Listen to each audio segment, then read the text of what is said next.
आणि प्रश्नाचे उत्तर सांगतो मी साखराबाई आरामीला. आत्मलिंग असे म्हणतात त्या होलिंगाला, आत्मलिंग असे म्हणतात त्या होलिंगाला. कलुळाचं पाणी कशाला ढवळीले, नागाच्या पिल्याला तू का ग ढवळीले. कलुळाचं पाणी कशाला ढवळीले, नागाच्या पिल्याला तू का ग ढवळीले. नागाच्या पिल्याला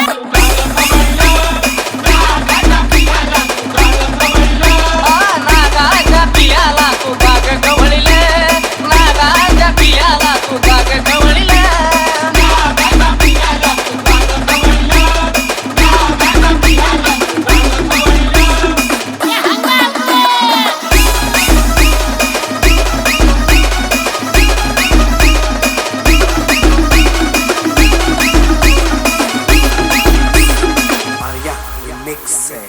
आणि साखराबाईच्या प्रश्नाचे उत्तर दिले साखराबाईला.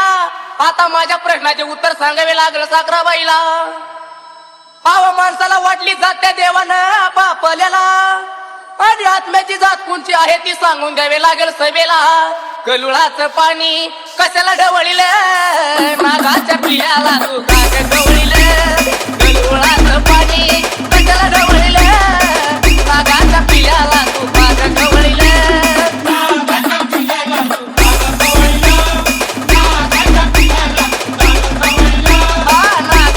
पिल्याला तू का ग ढवळीले, नागाच्या पिल्याला तू का ग ढवळीले.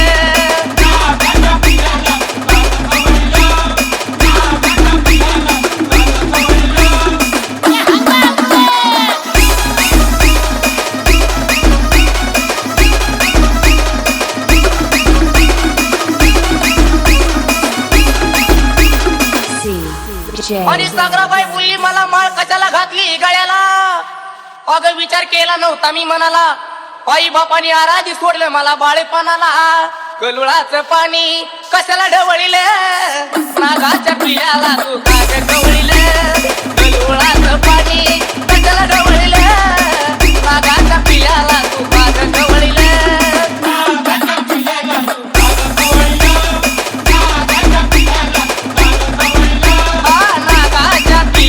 तू का ग ढवळीले, नागाच्या पिल्याला तू का ग ढवळीले.